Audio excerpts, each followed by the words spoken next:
More often than not, retired athletes end up filing for bankruptcy shortly after leaving their respective sports. For more on the phenomenon, I'm joined by Tyler Clutts, sports commentator and former professional football player for the NFL's Dallas Cowboys. Welcome to the show. Thanks for having me. Now, as we heard there, Yao Ming has stayed busy off the court with ventures including a restaurant business and opening up a winery in Napa Valley. So is his sort of post-league success typical or more of an exception? Unfortunately, I feel like that's an exception to what's been going on, especially here in the United States. Unfortunately, guys are guided incorrectly in their financial pursuits off the field, and a lot of times they get into trouble. I think that a lot of guys don't take it upon themselves to educate themselves and to really equip them with the knowledge and understanding of finances to be successful after their career when the money stops. So as you have these young athletes coming in, perhaps haven't had all that financial literacy training, what safeguards are there in place to encourage financial planning for these athletes and to prevent them from perhaps going broke after they leave? You know, there are some safeguards. I think ultimately, like I alluded to, it's got to be on the player. It's got to be important to him or her to take care of their own finances and to educate themselves on it. There are some safeguards. The NFLPA has some programs. They've got finance boot camp. The player engagement program within each team educates rookies. It's a mandatory program that they have to go through to educate them. The problem with that is that it's on the player to go to these events. To the NFLPA boot camp, the player has to go and travel to the place to go to the boot camp. And the player engagement within the team, it's tough because you've got a bunch of 22-year-old young men that are just coming out of college that are used to making $700, $800 a month from scholarship checks. Now they've got hundreds of thousands of dollars that they think is not going to end. So they're really not paying attention because they just don't have the maturity to understand that. So I think that the players need to put it more on themselves, but there's some things that can be done.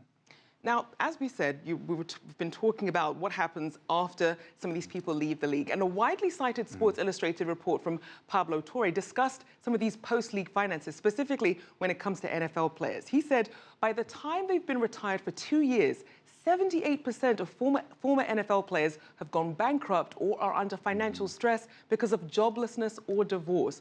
So then who is and who should be involved in really guiding these athletes' careers and finances?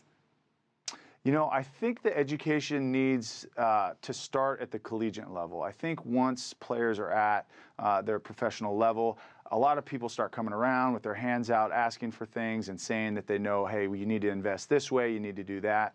I think the education needs to start in college. And I think, I mean, guys come out of college not understanding what their credit is, what it takes to buy a house, what it is to go over a lease, what it is to really, there's some guys that I know that don't even know how to open up a credit card.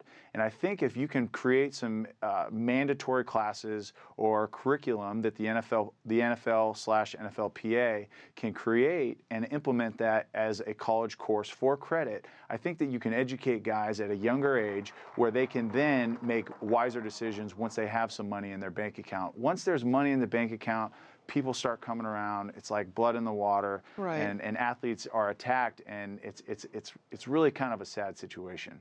Now, Tyler, one thing some people choose to do is perhaps play overseas. How is money management handled differently for players who either choose to play overseas or start their careers overseas in the first place? Well, I played in Canada, so I have a little bit of perspective on playing internationally and having to deal with a different currency. So what that does is I think that forces the education. And I come back to education over and over because it's key in the process of preserving your future. And I think that because you're in a different market, different currency, there's different rules, different taxation, I think that it forces young men and women to actually understand what's going on just a little bit more. They have to understand that you'll be taxed in the current country and then your home country. So there are so many different things by playing internationally.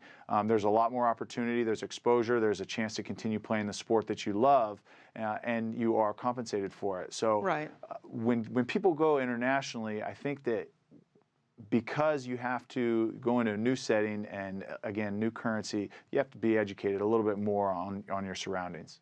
Now, lastly, Tyler, I want to look at some of the trends that we're seeing and what people are spending their money on once they leave these professional teams. We saw that Kobe is investing in a Chinese education program. We see that some athletes go into commentary. Some are kind of reviving their careers on social media.